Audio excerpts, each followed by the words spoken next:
Hi, I'm Keith, and welcome to my art studio, where I have something spectacular to show you. Spectacular right here. I have something I just made today. Had the day off, got a haircut. After that, came home and made this T-Rex. He is pencil, colored pencil, ink wash, and a little acrylic paint.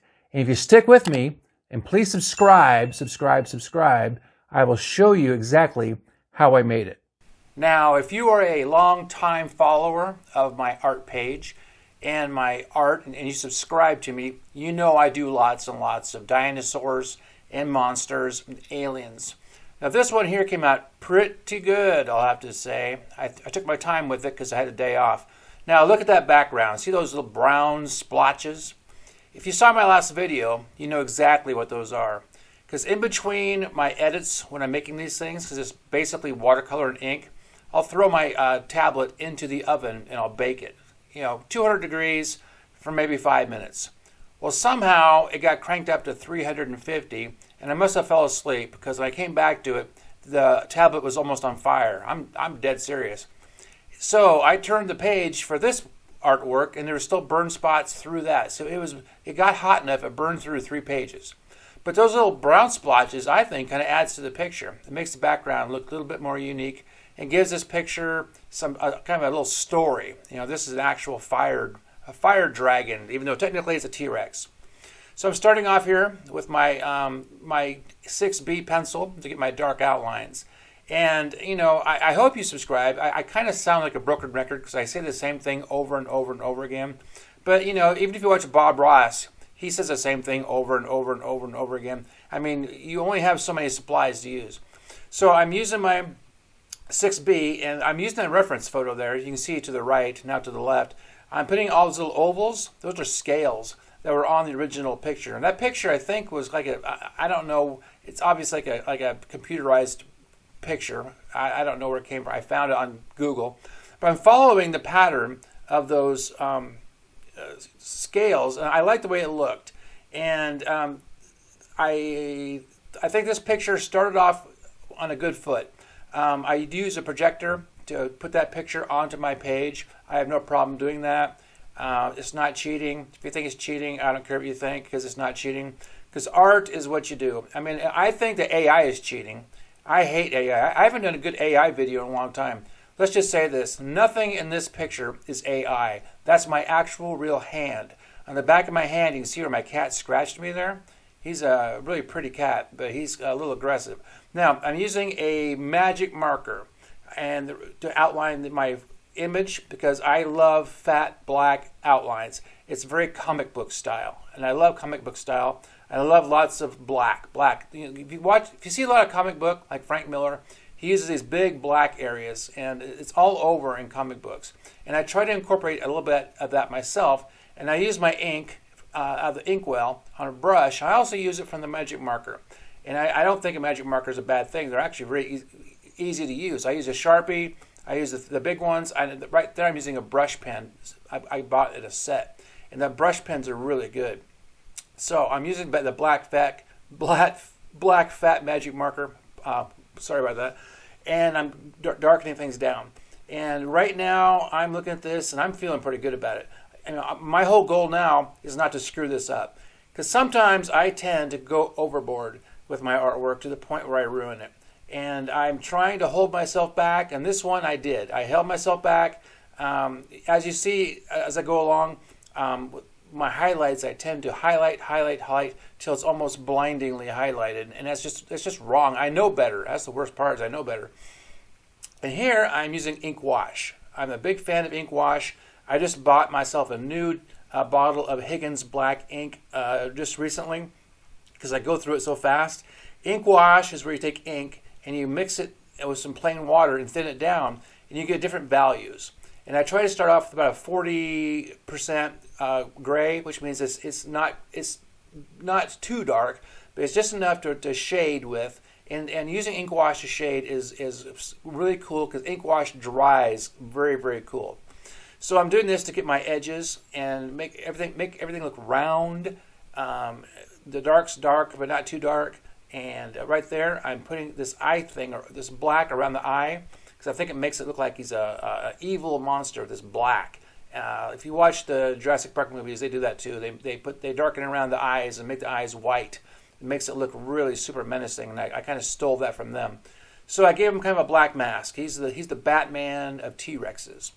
Now, one thing I also do, you'll notice if you follow me, is I change things up. I'm not the kind of guy who's trying to do hyper-realistic art. I don't think hyper-realism is art, and I'll fight you to the death on that one.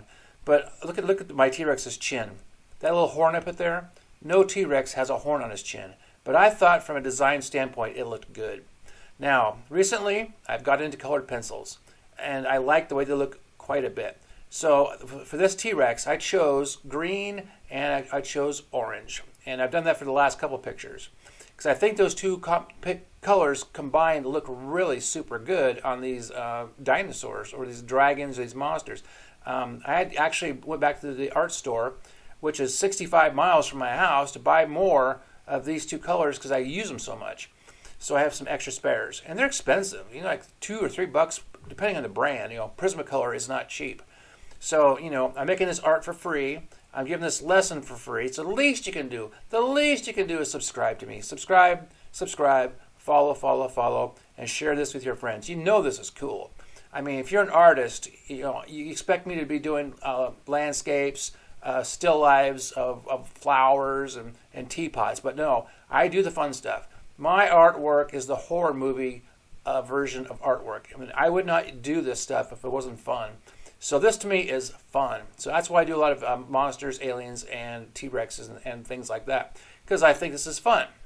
So right now I am going through with a white pencil. White pencils can be really invaluable when it comes to doing some highlights, especially with cross-hatching. It's kind of a reverse cross-hatching. I love the way it looks. And I also use the white pencil for making contour lines and whatnot.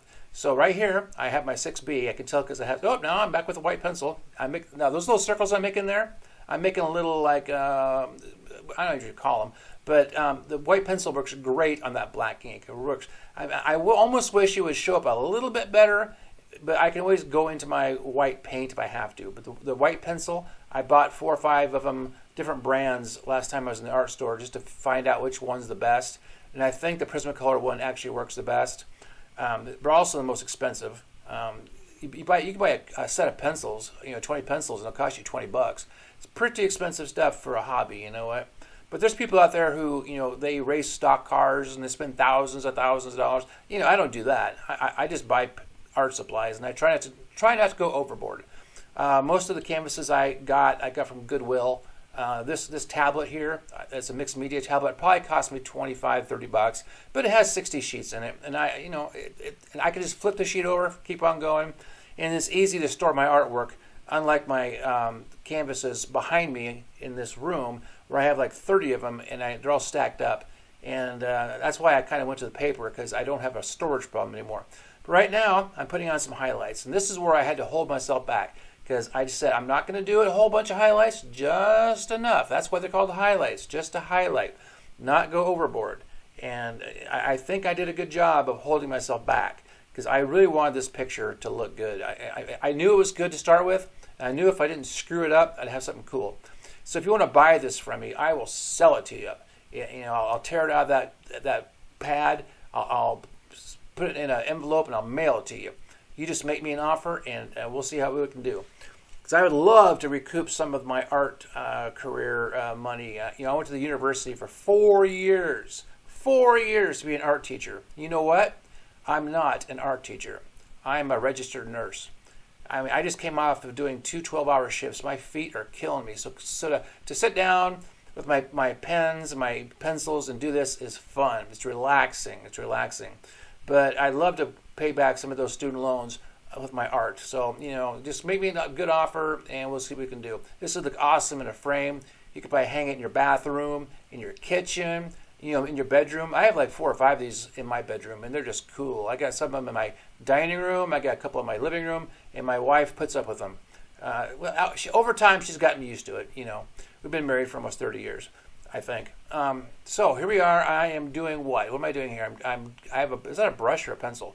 I think it's a pencil, and I'm doing some highlights. I'm thinking. So I'm highlighting, I'm fixing, I'm making it look better. You know, in between the edits, I'll set this thing up on a couch and just stare at it for 5-10 minutes and just think, what do I need to do now? What do I need to do now to make this thing work? But this one didn't need a whole lot. I mean, it kind of just fell together on its own. And that's why I'm very, very happy with this picture. I might actually have to go to the art store and buy a frame for it myself if you don't buy it first. Now, I have PayPal. My wife has Venmo. So just make me an offer. We'll see what we can do. So, I'm putting more highlights on. Highlights, I love highlights. As long as they're done well. Highlights have to be done minimally and done well. So I am putting on some spots, some dots, texture.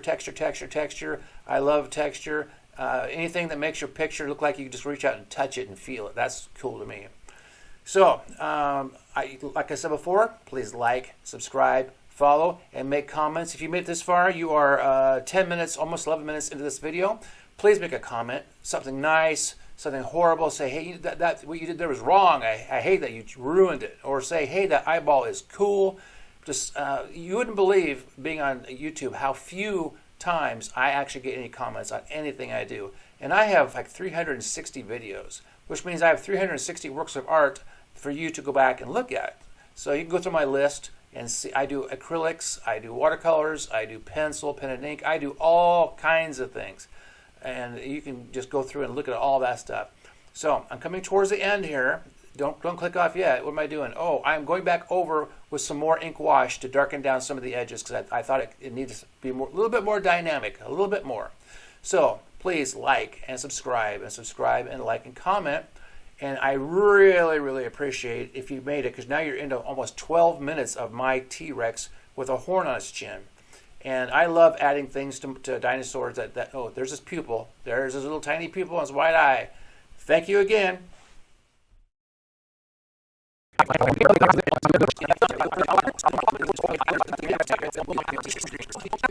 Right now, I think I have a brush. What am I doing with that brush? I am putting some highlights on. I have some paint, white paint in an airbrush tube that I bought. I don't airbrush. I tried it back when I was a kid and I didn't really like it because it's kind of messy. But I used it here because it's thin, and I dipped my sharp brush into it and I use it for highlights. I could have just thinned down my white acrylic just as easy, or just got some watercolors. It's all acrylic paint anyway. Now I'm looking at composition-wise. Let's talk about composition for a second. I knew I needed something on the back side of this bird to balance out the front. I thought, what would be cool? Maybe some black splotches or black something. And this worked out so good to even it out. I just love the way that looks. So I'm going through and I'm adding some smaller versions of those big black dots to kind of make it varied and give us more interest. It's all about giving it interest. So I went through there and I did that. And eventually I go through with my blue pencil, and I do some undershading and some orange on top of those as well. I don't know if you can see in this video. When you like and subscribe this, I suggest you put this on your big screen TV and watch this, because on your phone, this is no good on your phone. You need to see art big. Put it on your phone. So please like and subscribe, because I need about 400 more subscribers in order to become a YouTuber. And I want to become a YouTuber and make tons and tons of money, like Mr. Beast, So like it, subscribe it, share it, and I would appreciate it if you would do that. I'm coming to the end here. Don't click off yet, because I'm going to put some final highlights on, and you need to know about highlights. If you're an artist, you need to know how to do this. So thank you for being here. I do appreciate it, and like and subscribe.